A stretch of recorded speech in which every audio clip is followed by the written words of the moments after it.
Hello everyone, this is Pulkit, the history faculty at the Vedanta IAS Academy. So as you all know, in the yesterday's class in the world history module, we were discussing about the ideologies. We were discussing about the important isms in the world history, which will be very, very useful in not only for the history portion, but for the coverage of the UPSC syllabus as such, right? So we were doing actually this exercise in the yesterday's class, right? So that is the basic idea which we need to understand when we are talking about the whole idea of various ideologies like your communism, imperialism, colonialism, right? Socialism. All these things are going to play a very, very major role in the world history, right? So it is because of these ideologies, specifically if I talk about socialism and capitalism, these two ideologies are actually going to define the world events after the Second World War, right? So after the Second World War and before that also, these two ideologies are going to play a very, very important role. That is why I took an entire class of 1 hour in explaining these 4 to 5 ideologies which span across the world history syllabus, right? So that is the basic thing which we need to understand when we are talking about all these ideologies, right? Somebody, just before I start today's lecture, somebody was asking me about the Venezuela, right? So I think that was Anil. Anil, I've mailed you that what exactly was the question, right? You can actually mail me your question and I will answer that particular idea, right? So please do that and you can actually read my mail in your inbox, right? So in today's class, what we are going to do is, we are going to start off with a very, very important topic. We are going to start off with a very, very important topic which will have impact on the entire world, right? Which is going to have repercussions, which is going to have positive impact for the entire world, not only for Europe, not only for America, but for Asia, Africa, everywhere. This particular event is going to play a very, very major role, right? So that is why for the next 1.5 class, right? So we are going to talk about the various issues which sprang up, which actually came up before the starting of this most important event in the world history, that is the First World War. That is the First World War, 1914 until 1918. That is something which we need to talk about now, right? For the next 1.5 class, what we are going to do is, we are going to study the currents in Europe throughout the 19th century. Throughout the 19th century, currents mean important events of significance. Important events of significance, right? So these are actually going to form the background to the European World War, right? To the World War which started in Europe, right? That was something which started off from Europe and then spread to the other parts of the world. And that is why I am saying European World War, also because there is another reason for saying so. Why? Because it was the involvement of the European countries in various continents, specifically in Asia and Africa, that led to the engagement of these continents into the World War I. Directly their there were no exact causes for these continents to be involved in World War I. It was only because of the activities of their colonial masters that the Asian and African continent got involved in the event of such a great significance, that is the World War I, right? So we are going to talk about all these things in the class today, right? One more thing which I want to tell you people is, which I'm constantly getting the inquiry about, ki sir, are the 9th and 10th NCERT books enough to understand the world history module? What I'm saying is 9th and 10th history books are enough to actually make you understand the basic ideas of world history, right? You will understand the basic ideas of world history, and then you have those class notes with you along with the explanations, right? So what it is going to do is, it is actually going to develop your holistic understanding, right? And then if you don't understand something, then you always have these online documentaries, right?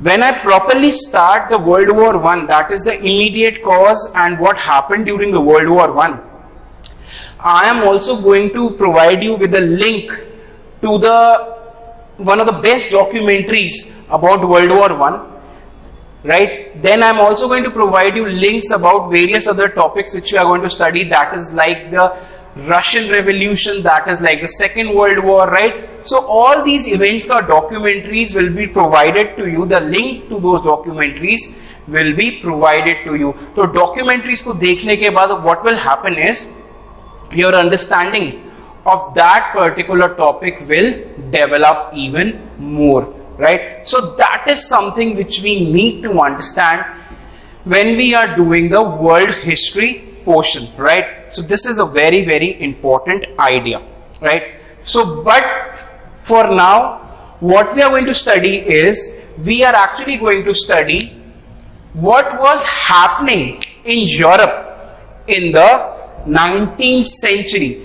कि Europe के अंदर 19th century के around exactly चीजें कैसे हो रही थी, कि that it led to the World War, right? It led to the war of such a great consequence that almost everything started to change thereafter, right?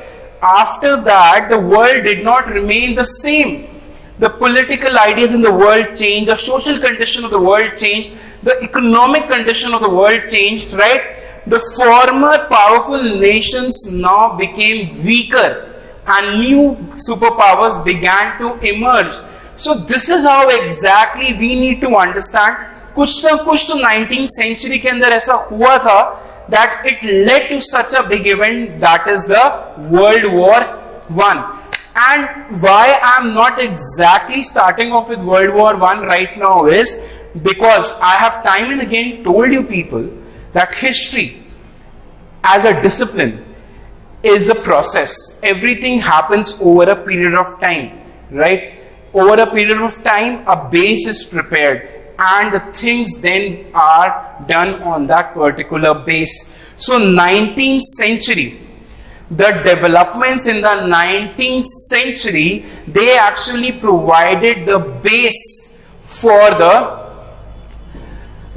World War I, that is from 1914 until 1918. For 4 long years, the entire world was engaged in one of the most horrific battles the world has seen up till then or until then. So that is something which we need to understand when we are talking about the events in the Europe in the 19th century, right? So that is a very, very important idea. So now let's begin.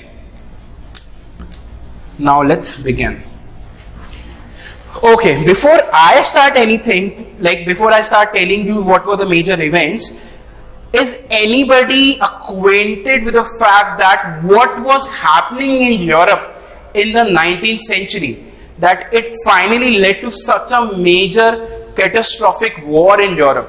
ऐसा 19th century के अंदर exactly क्या हो रहा था that it led to the World War I?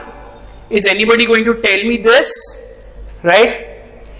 I am waiting for your replies in the comment section. When you people start telling me, then I'll start developing on that particular narrative which you people have provided me. Because classroom teaching involves interaction, right? It is not like I'm just standing here delivering something and then there's few people just going back, right? It involves interaction between us. So that is why I'm asking you, do you have any vague idea even that what was happening in the 19th century Europe?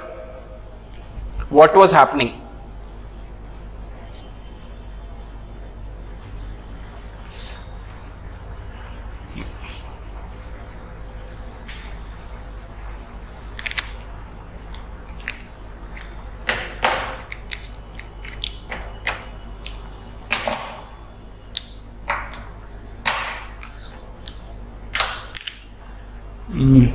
Okay.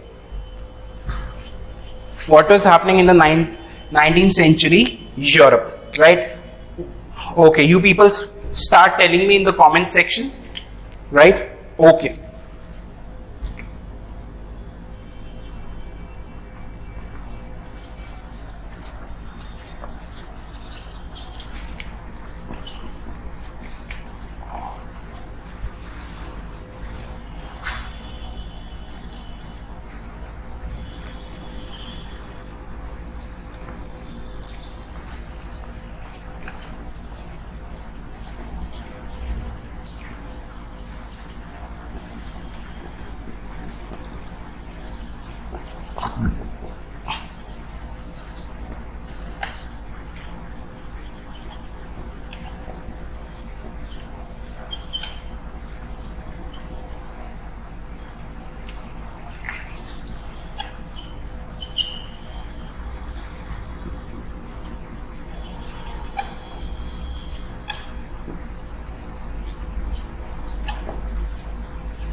Okay, oh, okay, good. Let me check what have you people written till now.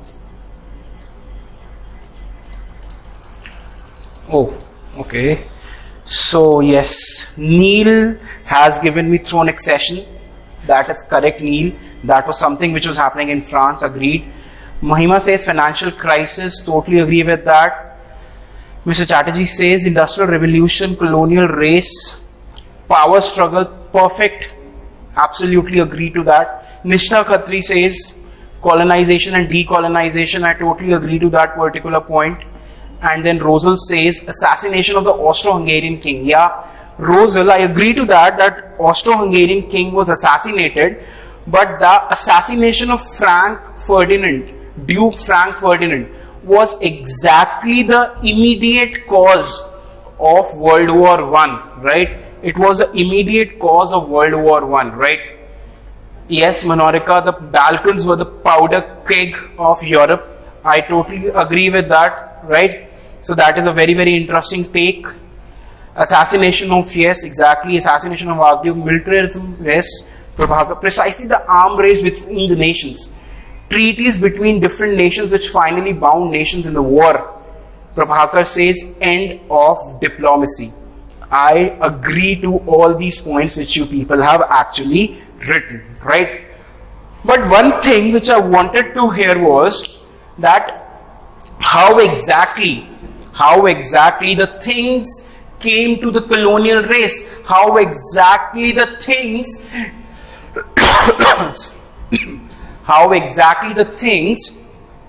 came to the power struggle for arms, right? Why exactly people wanted more and more arms and ammunitions? Why were they interested in stacking up so much of gunpowder, right? Why exactly this particular kind of situation arose in which people wanted more and more colonies, right?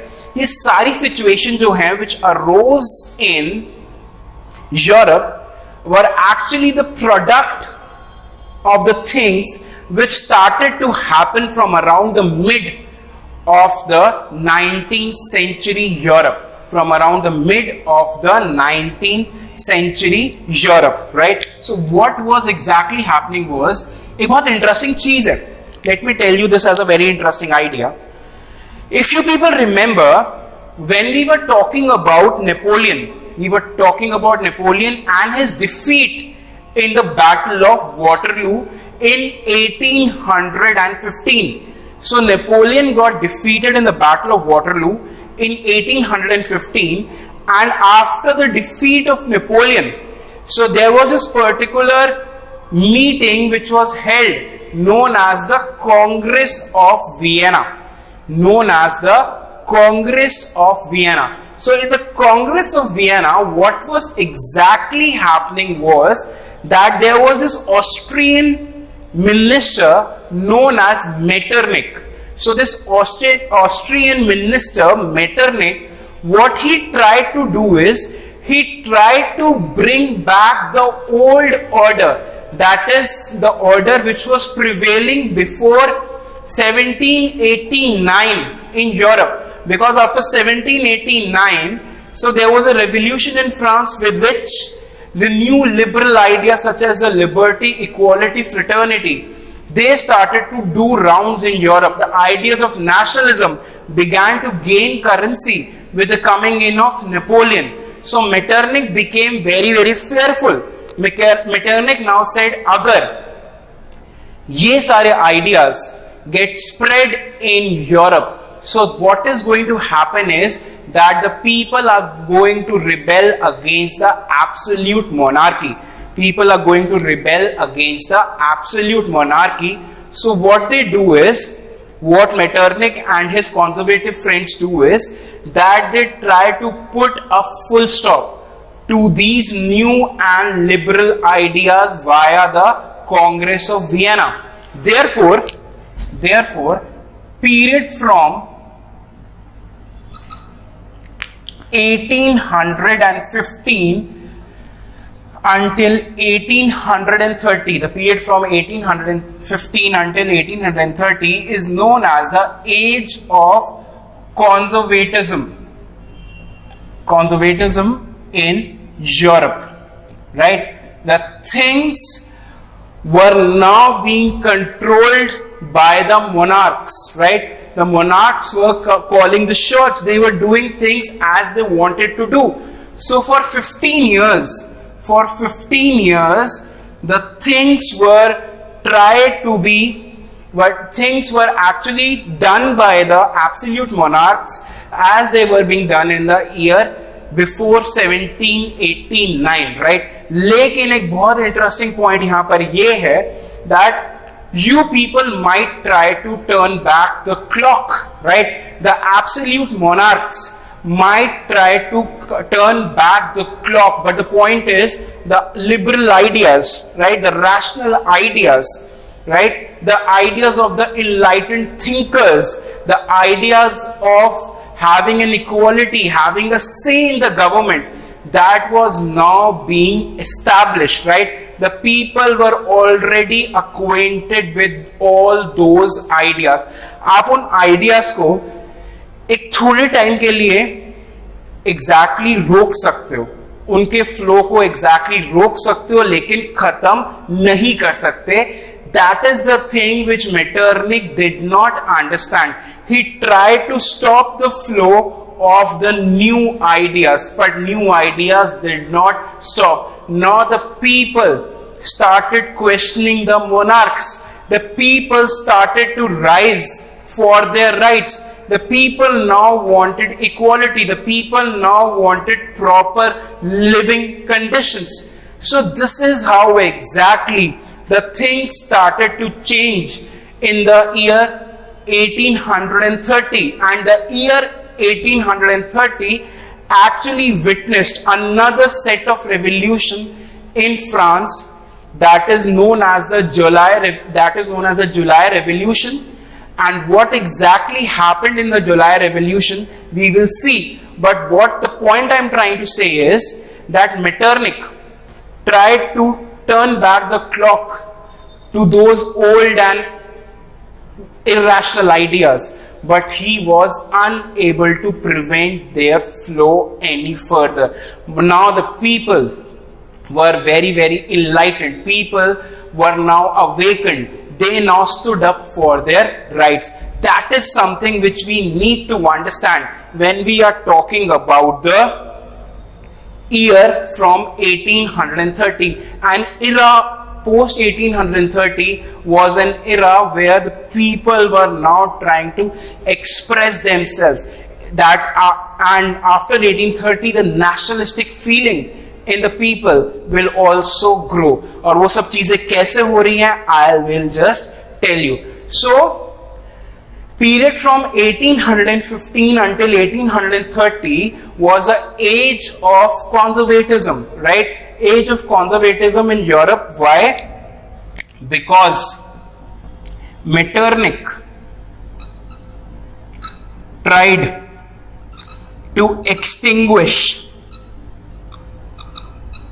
the liberal ideas, right? He tried to extinguish the liberal ideas. But what happens is, despite the Congress initiatives,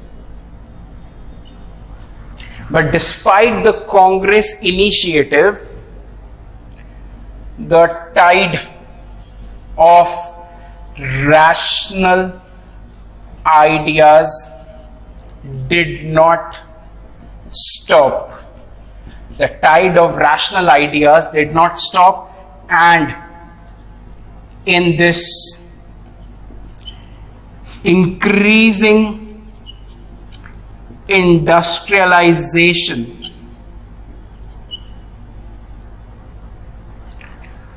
also contributed. In this increasing industrialization also contributed, right? So you might try to put a full stop on those some particular activities, but the point which we need to understand is that the ideas, the flow of ideas cannot be stopped. So I'll give you an example. What happens is, if you see, I'll give you two examples instead. So if you remember that the King Louis XVI tried to put an end to the activities of the third estate by putting a lock on the meeting hall so that they cannot enter, and according to him, if they do not enter, they will not be discussing the ideas, right? But that did not happen. The French Revolution happened. And also, if you remember an example from the Indian history, so in the revolt of 1857, the rebellions, the Indian rebellions, they wanted to bring back the old order. They wanted to bring back their own rule. So initially they were successful, but after that they also were a very great failure, right? Their activities were also a very great failure. So what you need to do is, what the king did not realize, what the absolute monarchs in Europe did not realize at that particular point of time, is that you need to walk with time. You need to adapt according to the needs of the time. You cannot just be following the old ideas, right? You cannot just be living in the world where you think everything should go according to you. The monarchs were not ready to adopt. They were not ready to kind of go in with the flow of time, and the result was, slowly and steadily, we will have the disintegration of the absolute monarchies in most places in Europe. And then by the end of the 19th century, starting of the 20th century, what we will witness is that the nation states, the nationalism, the feeling will grow very, very intensely. That is something which we need to understand when we are talking about the 19th century events, right? Okay, let's go. Right? तो अभी आपको ये समझ में आया कि कांग्रेस ने बड़े सारे एफर्ट्स करे, but despite those efforts, it was not able to stop the tide of new ideas, right? अब साथ साथ में क्या है? अब साथ साथ में इंडस्ट्रियलाइजेशन भी धीरे धीरे ग्रो कर रही है. इंडस्ट्रियल एक्टिविटीज भी जो धीरे धीरे ग्रो करेंगी, उससे भी जो लोगों का माइंडसेट है, उससे भी जो लोगों का थिंकिंग का प्रोसेस है, that is actually going to change. How exactly it is going to change, we are going to now see, right? So up till now, the tide of rational ideas was not stopped, and also in increasing industrialization also contributed to the flow of this particular idea, right? So that is something which we need to understand when we are talking about the 19th century Europe, right? 19th century Europe, right? Okay. अब क्या है? In the 19th century, there was a change from earlier times, as the people now started to question the internal policies of the king, right?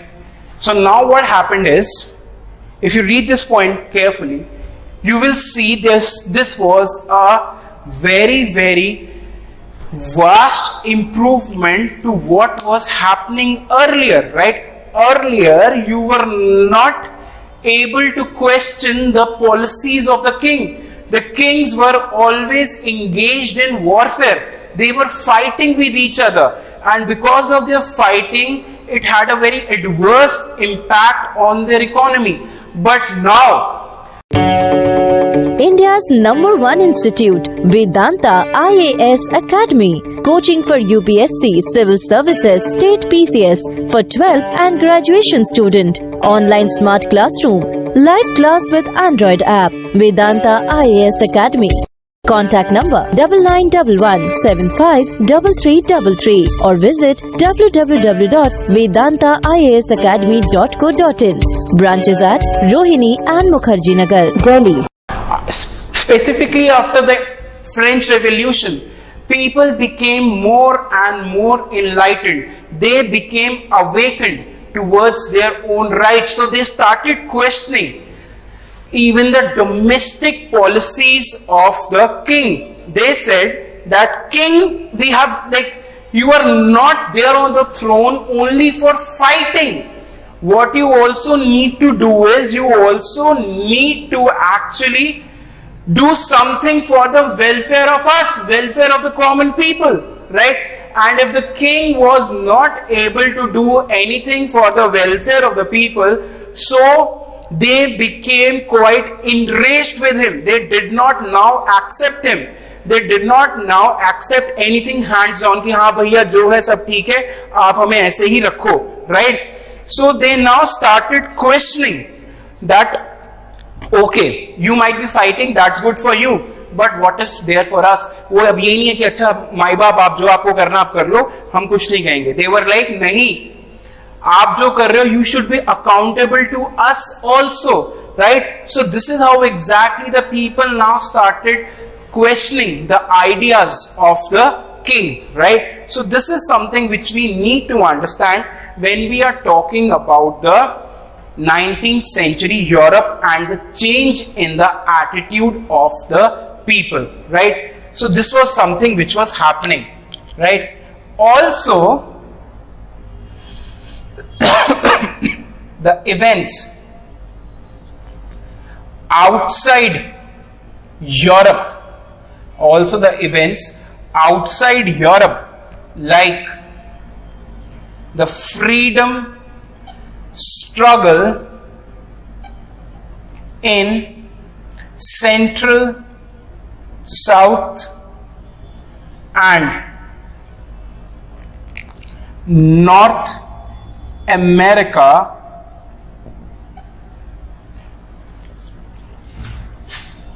led to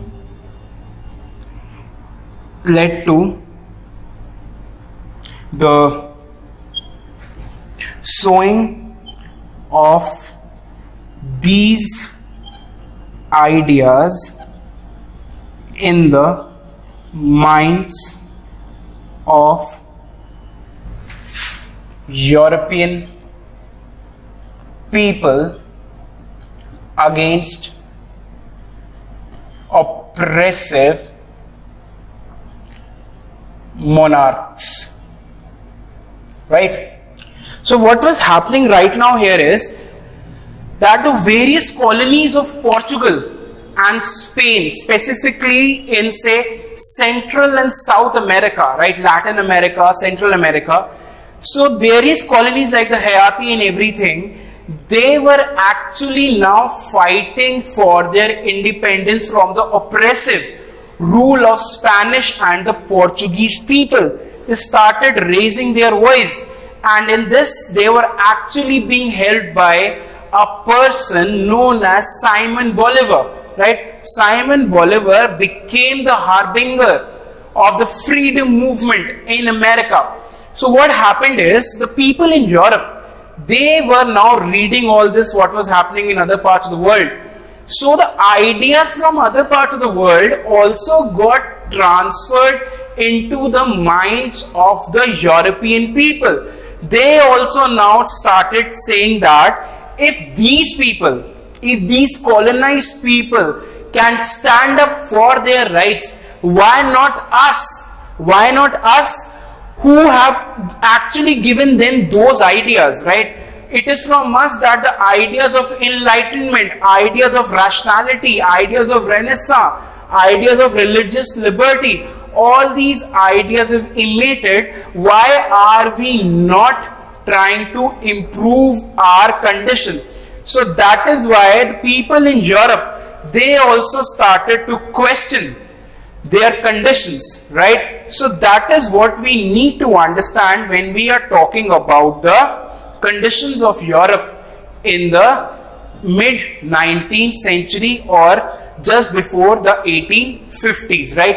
अब साथ साथ में क्या है? So what also started to happen is that in 1830s and before that, 1830s and before that, there was a formation of group of enlightened people, right? Group of enlightened people, like you people have been to college, I have been to college, I'm still going to college, that is a different matter. But the point is, when we go to college, what happens is that there are various societies, there are various groups which meet, which discuss ideas. Specifically, if I talk about the debating soc or the debating society in college, right? What we do is we get together, we discuss ideas, कि हाँ ये वाला issues ऐसा होना चाहिए. Then there are various societies in college which discuss the international relations, which discuss the ideas, philosophy group, right? So ये सब चीजें हैं which we need to understand when we are talking about the formation of people's group. So I'll tell you something about my time from JNU, right? So when I was like in college, so what was happening is, so we were reading all these philosophers like Michel Foucault, Jacques Derrida, right? Hayden White, right? Hayden White and all these people. So we got so much inspired by all these philosophers that we formed a group of 50 to 60 people where we were discussing the ideas which were known as the postmodernist ideas, that we started to challenge the traditional and the conservative ideas in the society, right? We started to see everything with a kind of logic, right? So ऐसे groups जो हैं, they also started to form in Europe, right? The enlightened individuals, they started to meet together, right? At coffee shops, they started to meet together at cafes, right? They started to meet together in parks and everywhere, right? So the meeting of these individuals, what started to happen is that the liberal ideas, they started to flow from one part of the society to another, right? So they were now trying to reform the basic ideology of the society. They were now trying to improve the rationality in the society. They were now trying to kind of implement new and the enlightened thinking in the society, right? So that is how exactly we need to understand. और ये सारे जो ideas हैं, ये और ज़्यादा grow कैसे कर पाए? Because of enlightenment, education also grew. Education also grew. So the people became more and more educated. Being educated does not only mean कि अकबर इस टाइम पे आया, जहांगीर इस टाइम पे आया, and other things are over. Being educated actually means that you know that the coming of Akbar was the result of which kind of forces. कि वो throne पे आया तो कैसे आया, और throne पे आने के बाद exactly जो उसने ideas दिए उनका impact society पे क्या है, right? उस टाइम की सोशो कल्चरल पॉलिटिकल एक्टिविटीज पे क्या है. अदरवाइज इफ यू रिमेंबर कि अकबर आया, ये आया, इट्स डन, गूगल पे लिखा होता है यार. Why exactly we need to strain our brain for that? When you are educated, it means that it is the most powerful weapon in your hand. Education is something with which you can change the entire world, right? So that is why with the spread of education, तो ये सब जो लोग cafes और इन newspaper shops इन सब पे मिल रहे थे, इनके आइडियाज और ज्यादा और इफेक्टिवली धीरे धीरे ग्रो कर पाए. अगर एजुकेशन नहीं होती, the point is people would not have understood, people would not have kind of understood कि उनको क्या चाहिए. वो पुराने सिस्टम में एग्जैक्टली काम करते रहते, राइट? वो कहते हमें क्या करने की जरूरत है चेंज, हम तो जैसे हैं वैसे ठीक है, right? It is only with the coming of education that an attitude of change began to develop in the European people. I'll just give you an example. So I was just watching this series on Woot, which is known as the Barrister Babu. ठीक है, right? Barrister Babu के अंदर बहुत एक, I have just reached the 10th or 11th episode of that. So in that particular web series, there is a particular idea, and the whole thing is actually situated in the post-social reform movement in India. When the enlightened individuals in India, they started to question the traditional and the outdated practices in India, like sati, right?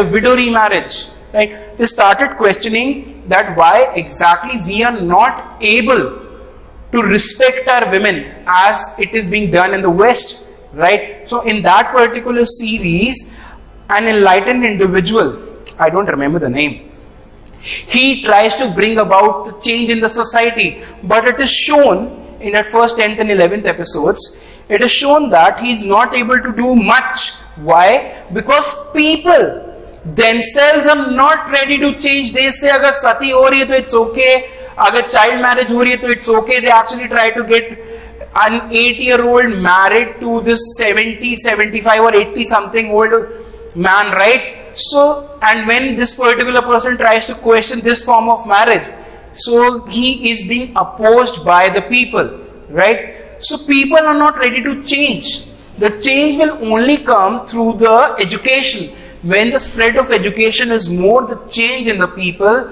will be more and more. That is why in the 19th century Europe, the things started to change very, very rapidly because of the spread in education. Right?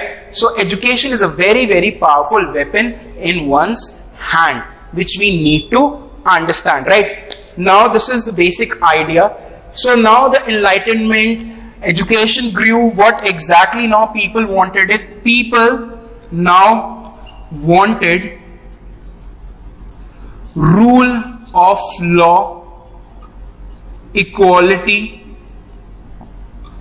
etc. They said they all wanted to be treated equally, right? Nobody should be treating them as a second class people, second class citizens. They should be given an equal opportunity to grow. They should be treated properly in front of the law, right? So this is something which we need to understand when we are talking about the 19th century Europe, right? all these ideas were now gaining currency, right? And amidst all these ideas, all these ideas, what started to happen is there happened another revolution in France. Although using the term revolution for that event might be kind of an exaggeration, but what we need to understand is the change which happened after that 1830 July revolution was something of a very, very great significance, not exactly for that particular point of time, but for later on.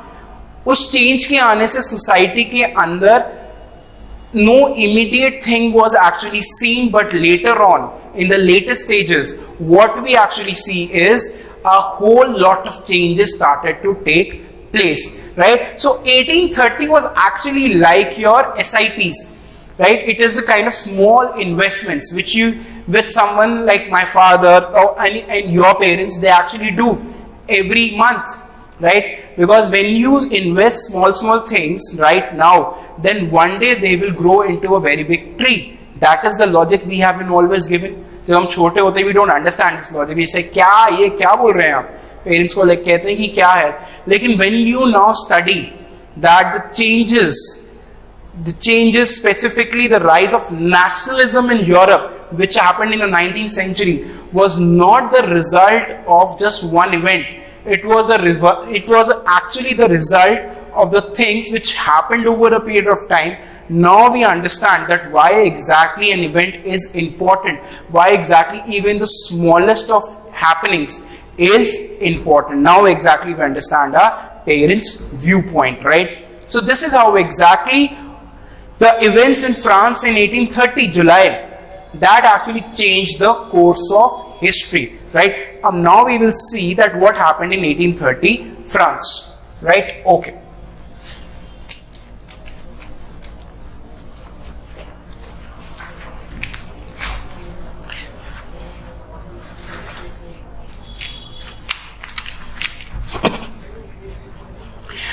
Before I progress with the 1830, please write a question for the practice.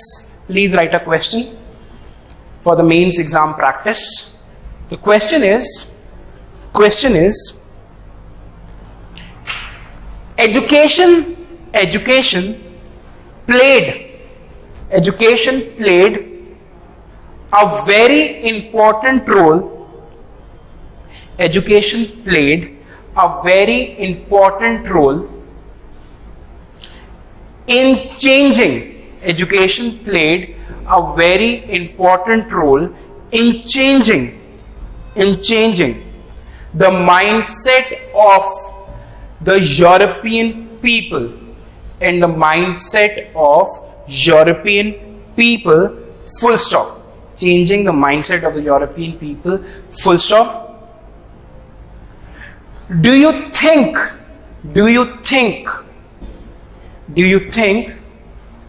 that education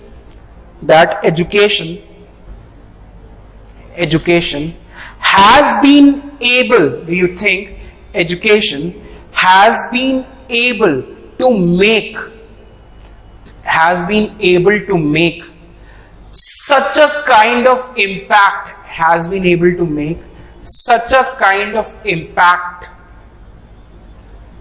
in the Indian society, has been able to make such a kind of impact in the Indian society in the 21st century, in the Indian society, in the post-independence society rather, in the post-independence society, right? So this is the question which you people need to do. This is world history for you, right? They can actually take any important idea from world history and then try to see whether it has any kind of connection with the Indian history, and then UPSC asks you a question on that. That is something which we need to understand when we are talking about the world history for UPSC purposes, right? So this is something which we need to understand, right? So now, I hope you people have written the question. Now let's see what happens. So in 1830 July,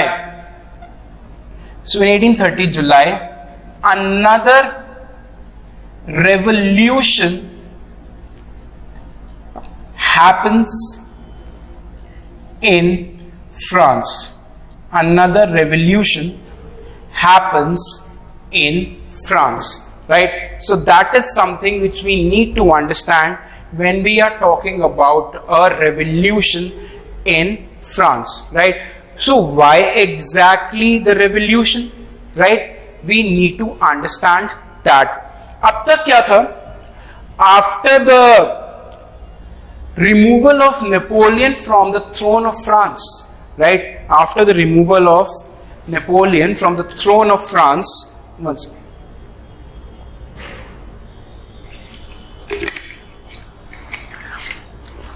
right?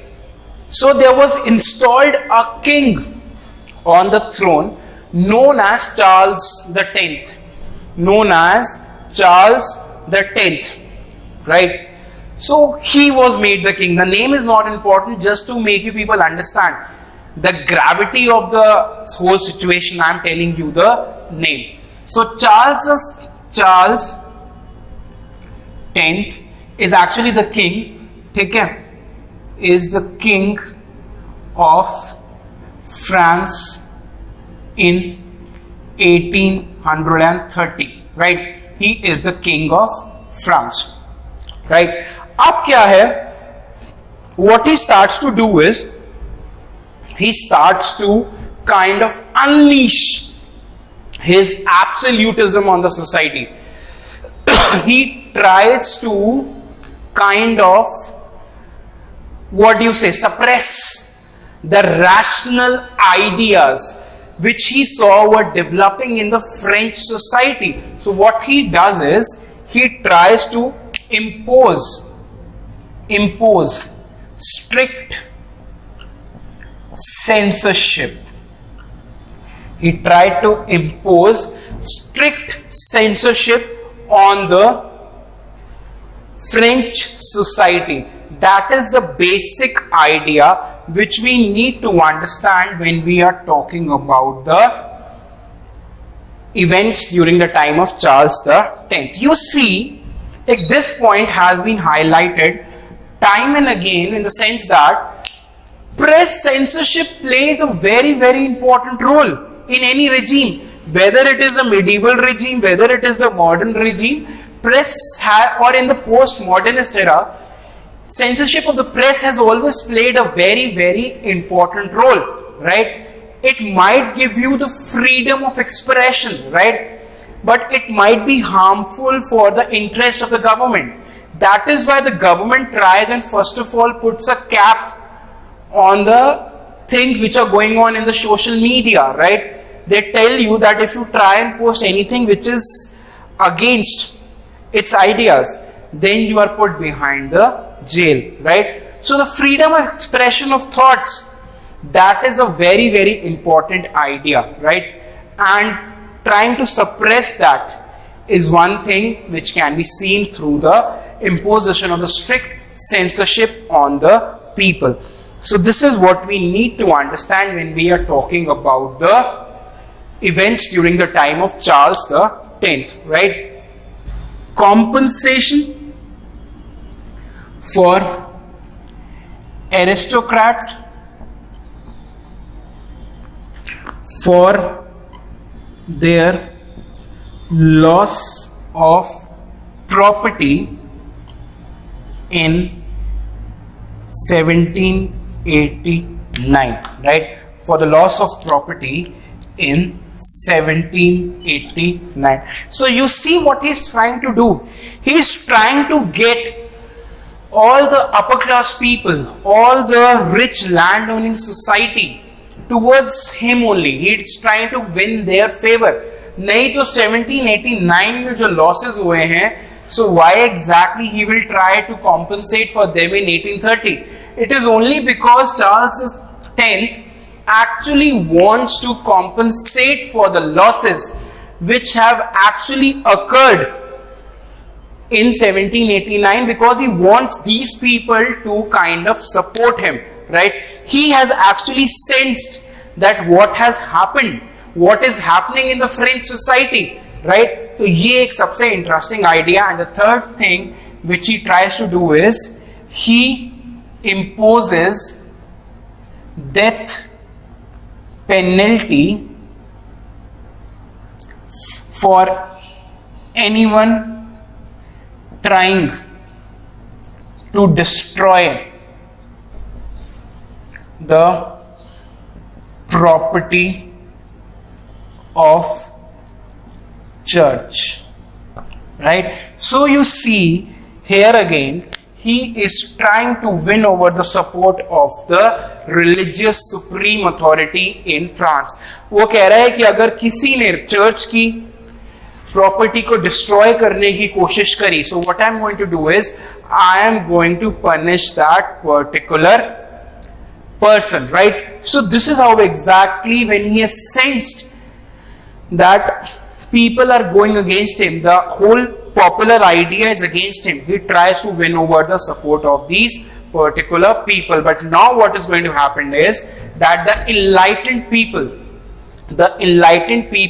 or the enlightened classes, they take this as an offense. They take this as an offense in the sense that they now sense that Charles X is trying to win over the support, and also at the same time he is trying to move towards more absolutism. He's trying to move towards more and more single rule of the king, wherein nobody is able to question anything being done by the king. And that is something which we need to understand. So enlightened individuals, enlightened classes basically means the upper educated classes, like the teachers, like the doctors, like the lawyers, who are now playing a very, very important role in the French society post the French Revolution.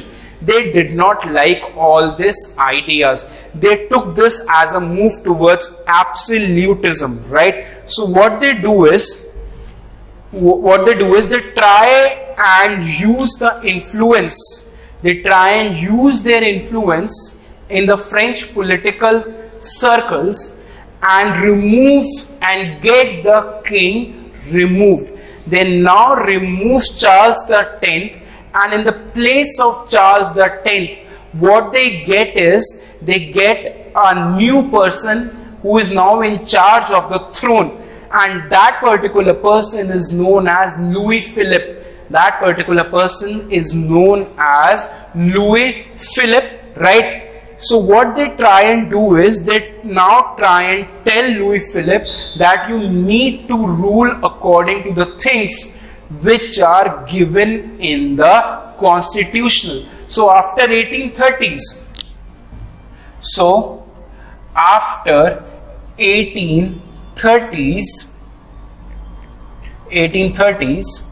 the French monarchy returns to 1790s kind of rule, which is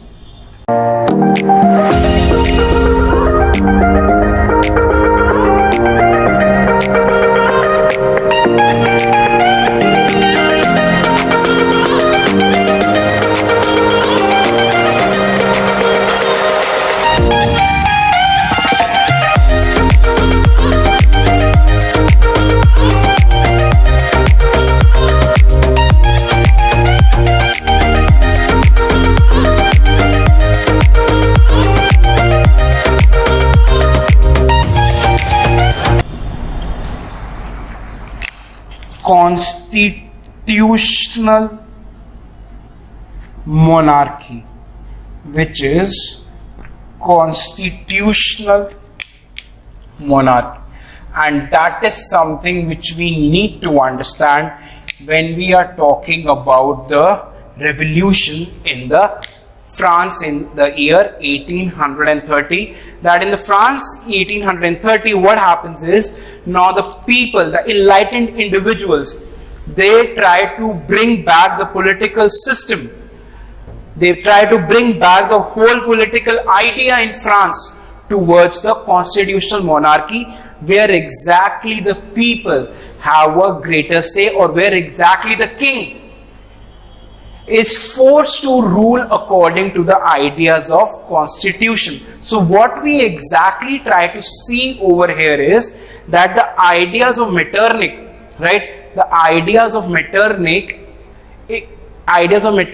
to prevail the age of conservatism did not materialize. It went for 15 years, but it did not materialize beyond that, because in 1830s, now the people started moving towards constitutional monarchy, right? So that is something which we are able to understand when we are talking about the revolutions in Europe. So the revolution happened in 1830.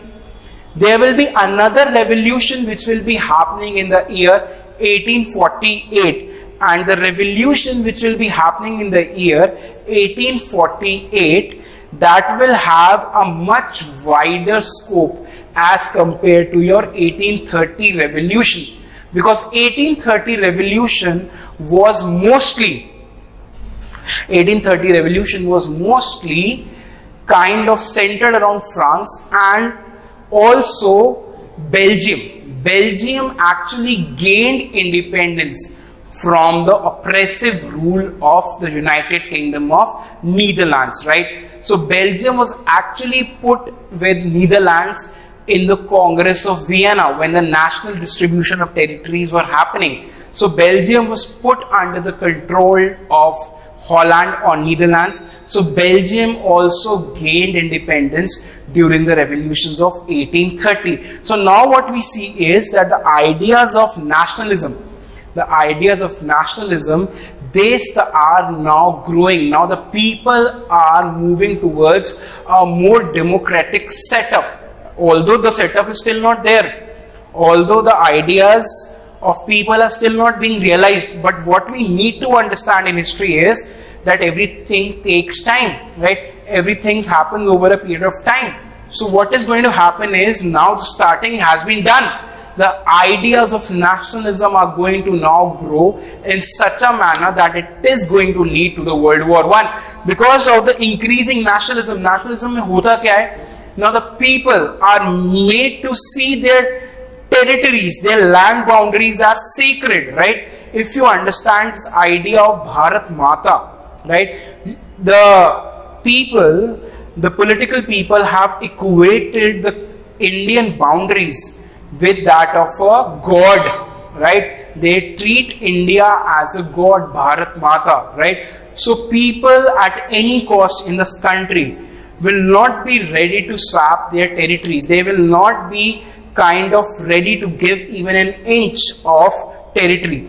So that is how exactly in the post-19th century, in the starting of the 20th century, the European countries will also be fighting with each other for more and more land boundaries. They will be fighting with each other to conserve their boundaries, and the feeling of nationalism in that is going to play a very, very important role. Now, because the people will recognize with the important symbols of nationalism, like there's a flag, that is the anthem, right? Agar kuch bhi attack hota hai, now the people, they will say this is a direct attack on us, right? If Germany is humiliated by Britain, so what is going to happen is the people of Germany, they are going to be very, very enraged against the Britain, right? So this is the feeling of nationalism which is now going to grow, and the starting has already been done when the people are now wanting more and more rights for them. So in the tomorrow's class, what we are going to do is we are going to take